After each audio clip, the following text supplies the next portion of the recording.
बाबा कबीर कहते हैं, बाल अवस्था खेल गवायो, जब यौवन तब मान घनारे। अर्थात जब बाल अवस्था बाल्यकाल होता है तो बचपन में हर कोई आदमी बोल लेता, अरे ये कोई उम्र है भजन भजन की, अभी से कथा में जान लगे, अरे अभी से बालक को कंठी बांध दी गले में, अरे चंदन लगा दिया। बचपन में अरे पढ़ाओ लिखाओ कुछ बनाओ इसे, अच्छा चलो मान लेते उनकी। बचपन में नहीं भजन कराते, ने थोड़ी उम्र हो गई, समझदार हो गए, फिर भजन में लग गए। अगर युवानी में भजन में लग गया कोई बालक, कथा में जाने लगा, कथा सुनने लगा, अरे ये कोई उम्र है भजन की, अभी तो कमाओ, ये तो कमाने की उम्र है, तो चलो कमा लेते हैं। कमाते कमाते अब बची कौन सी उम्र लास्ट में? भैया बुरा नहीं मानिएगा, कोई वृद्धायु के यहाँ बैठे हैं तो बुरा नहीं मानिए, क्योंकि ये तो सबकी आनी है, हमारी भी आनी है। हम कौन से अमर बूटी खा के पैदा हुए, सभी बुढ़ापे तक तो जाएंगे। पर वृद्ध अवस्था में कोई सोचे बैठा हो ना कि बुढ़ापा भजन के लिए बड़ा परफेक्ट आयु है, अच्छी उम्र है। अरे भैया जब शरीर में रोग लगते हैं ना, जब शरीर में बीमारियां लगती हैं तो भगवान नहीं याद आते हैं। माला पकड़ने भी बैठते ना तो ऐसे हिलते हिलते गिर जाती है 10 बार। और फिर रही बात भैया मन के मोह की, तो वो तो अंतिम तक भी नहीं छूटता। अंतिम तक भी व्यक्ति उसी जंजाल में फंसा रहता, उसी प्रपंच में फंसा रहता, पर उससे छोड़ नहीं सकता है, वो छूटता नहीं है। तो फिर भक्ति की आयु कौन सी है? कौन सी आयु है भक्ति की? चलो आप लोग बताओ। अरे भैया जब जागो जभी सवेरा, जब बुद्धि में बात फिट हो जाए ना कि भजन जरूरी है, वही बढ़िया उम्र है। और जिसको शुरुआती दिनों में हो जाए, बाल्यकाल से ये बात समझ आ जाए, उनका तो जीवन धन्य है। बालकपन सो हरि भजे, जग सो रहे उदास, तीरथ हुआ आशा करे, कब आवे हरिदास। इसलिए अपने आप को भी और अपने घर के आसपास के जो बाल बच्चे, उनको भी भगवान की भक्ति से जोड़ो। पहले तो अपने आप को जोड़ो, पहले तो अपने जीवन में भजन होना चाहिए। भजन का मतलब हम ये नहीं कह रहे कि संसार को त्याग देना, संसार को छोड़ देना, पर भीतर से इस बात की जागृति से जीना कि ये शरीर मेरा नहीं है, ये मन मेरा नहीं है, ये तन मेरा नहीं है, पर जिसका है उस प्रभु का मैं नित्य स्मरण करता रहूं, उसका ध्यान करता रहूं, उसको याद करता रहूं। सबसे अच्छा भगवान को आप क्या चढ़ा सकते हो बताओ? फूल मुरझा जाते हैं, इसका मतलब ये नहीं चढ़ाना नहीं चाहिए, चढ़ाना चाहिए। पर अगर आप ये सोच रहे हो फूल चढ़ा के आपका काम खत्म हो गया, तो नहीं। फल चढ़ा के वो भी थोड़े टाइम में, ठाकुर जी तो फल खाते नहीं, वो बंटते तो हम में ही है वापस आकर के, तो वो भी उनके काम आना नहीं, वो भी उनको प्रसन्न करना नहीं। कोई कहे जी हम तो भगवान को सोना दान करेंगे, तो वो तो सोने की द्वारिका में रहता है, सोने की द्वारिका डूब गई, उनकी आंख से एक बूंद आंसू न बहा, तो उनको सोने से भी नहीं प्रसन्न कर सकते, हीरे मोती से प्रसन्न नहीं कर सकते, क्योंकि लक्ष्मी जी चरण दबाती हैं उनके, महालक्ष्मी चरण दबाती है। तो भगवान की प्रसन्नता किस चीज में, किस चीज से भगवान प्रसन्न होते? बोलिए ना। हाँ, भाव से, भक्ति ये तो है ही है, पर सबसे ज्यादा भगवान प्रसन्न होते जब आप उनको याद करते हो। भजन यही है, याद करना ही भजन है। आप किसी भी तरह, एक महाराज जी थे, वो महाराज जी जंगल में रहते थे और बड़े त्यागी बैरागी महात्मा थे। एक भी घर में कोई उन्होंने कुछ ऐसा संग्रह किया नहीं था, पर हाँ उनके पास 24 घंटे, जो कल हम बता रहे थे ना एक बात आपको कि कई लोग कंघी रखते हैं अपनी जेब में, 24 घंटे कब इमरजेंसी में तैयार हो जाना पड़े, तो ऐसे ही बाबा जी अपने हाथ में एक कंघा और एक शीशा, उनकी कुटिया में ये परमानेंट था। और हर 10 मिनट में बाबा जी चेहरा देखे बाल बनाए, फिर घंटा भर हो गया फिर बाल बनाए। अब सब लोग गांव वाले बोलते देखो बाबा जी कैसा उड़ रहा है, बताओ बाबा जी बनता है वैसे इसका चेहरे से ही ध्यान नहीं हटता, जब देखो कंघी करता रहता है बालों पे, जब देखो ये कोई भजन है?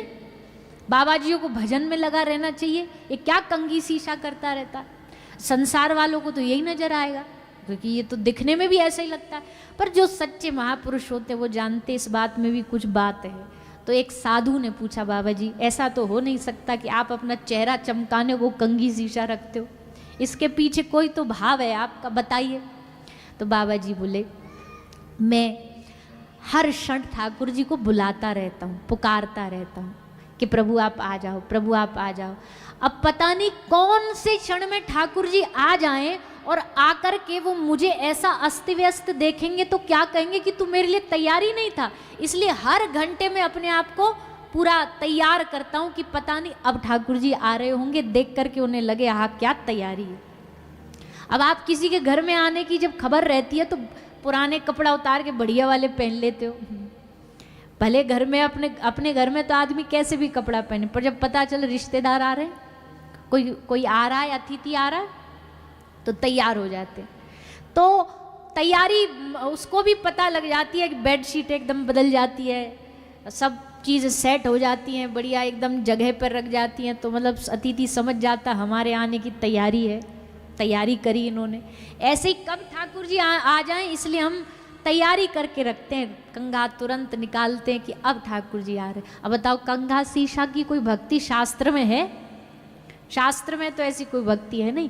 पर भजन का मतलब होता है कि व्यक्ति किसी भी तरह अपने आप को भगवान से जोड़ दे, यही भजन। तो भगवान की जब हम याद करते हैं ना, भगवान सबसे ज़्यादा प्रसन्न इसी बात से होते हैं। भगवान देखते हैं दुनिया में इतने झंझट, इतने काम हैं, मैंने उसको इतनी चिंताओं में फंसा रखा, फिर भी देखो उनसे निकल के मुझे याद कर रहा है, तब भगवान प्रसन्न होते हैं। इसमें ठाकुर जी की प्रसन्नता है। इसलिए आप सब जितने भी श्रोतागण यहाँ पधारे, सब लोग ठाकुर जी के भक्ति हैं। कथा में तो भक्त ही आएंगे, भक्तों की यहाँ मंडली बैठती है, तो आप सब भक्त हो। बस इतना प्रयास करो, जीवन में कितने भी परिस्थितियाँ कैसी भी आ जाएं, दुख आ जाएं, कितनी विपत्तियाँ आ जाएं, पर भैया ठाकुर जी की विस्मृति नहीं होनी चाहिए, ठाकुर जी को भूलना नहीं चाहिए। दुनिया का सबसे बड़ा दुख क्या? कह हनुमंत विपति प्रभु सोई, जब तब सुमिरन भजन न होई। सबसे बड़ा दुख क्या है? जब भजन नहीं होता, वो सबसे बड़ा दुख है। और सबसे बड़ा सुख क्या है? सुख के माथे सिल पड़े जो हरि हृदय से जाए। मान लीजिए जीवन में सुख ही सुख आ रहा है और उससे भगवान दूर हो रहे हैं, क्योंकि सुख जब आता है तो अकेला नहीं आता है, अभिमान साथ लाता है। सुख आता है तो आदमी अभिमानी हो जाता है, क्योंकि सारा सब कुछ है उसके पास, धन दौलत नाम गाड़ी बंगला सब कुछ होता है।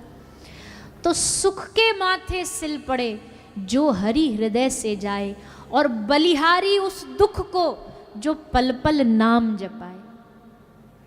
अगर दुख से भगवान की याद आ रही है तो दुख दुख नहीं है, वो दुख सुख है। इसलिए भागवत का सबसे सुंदर प्रसंग, सुंदर तो सभी हैं, पर उनमें से एक सुंदर प्रसंग माता कुंती का, बुआ कुंती का। क्या मांगा उन्होंने? बोलिए ना, कभी भागवत सुनिए, सुना तो होगा। क्या मांगा? पक्का दुख मांगा। और हम क्या मांगते हैं?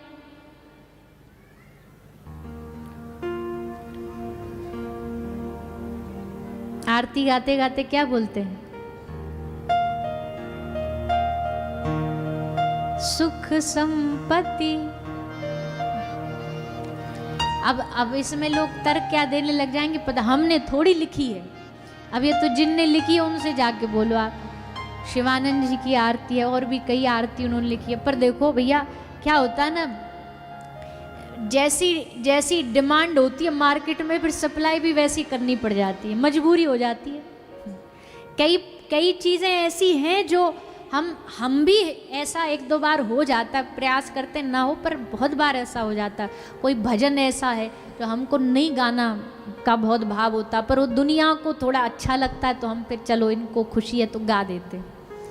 अब जैसी डिमांड वैसी सप्लाई, इसलिए हम कहते हैं जैसा श्रोता होता वैसी कथा प्रकट होती है। जो मांग होती, जो मार्केट में मांग होगी तो सप्लायर तो वही सप्लाई करेगा। अब सारी दुनिया में भाई देखो, हम जिनके धाम में बैठे ना, और आप भी ज़्यादातर लगभग ये क्षेत्र बाबा श्याम का है, शीश के दानी का है। सारे जितने शिष्य यहाँ पर समिति वाले ये सब भी बाबा श्याम के परम भक्त हैं। पर हम आप सबसे निवेदन करते, जब भी जाओ ना बाबा के चरणों में, क्योंकि सबसे ज़्यादा अगर मांग मांगी जाती है ना तो बाबा श्याम के भजनों में मांगी जाती है। बाबा ऐसा कर दे, बाबा वैसा कर दे, बाबा भाड़ी गाड़ी बंगला दिला दे, बाबा ऐसा। जब भी जाओ संकीर्तन में जाओ, बाबा के धाम जाओ, उनके चरणों में जाओ ना, तो बस इतना कहना कि हमको अपनी भक्ति दे दो, बस इससे बढ़कर के हमें कुछ भी नहीं चाहिए। संसार की वस्तु की भक्ति से कोई कंपैरिजन थोड़ी है, कोई तुलना थोड़ी है। ऐसा निष्काम भक्ति का जब आप मांगना शुरू कर दोगे, भगवान भी देखते हैं ना, आपके देवी देवता भी देखते हैं आपको चाहिए क्या, जो आप चाहते हो वही आपको देते हैं। तो भैया वो दुख भी बलिहारी है जो दुख हमें भगवान की याद दिलाए, जो दुख भगवान का स्मरण कराए। तो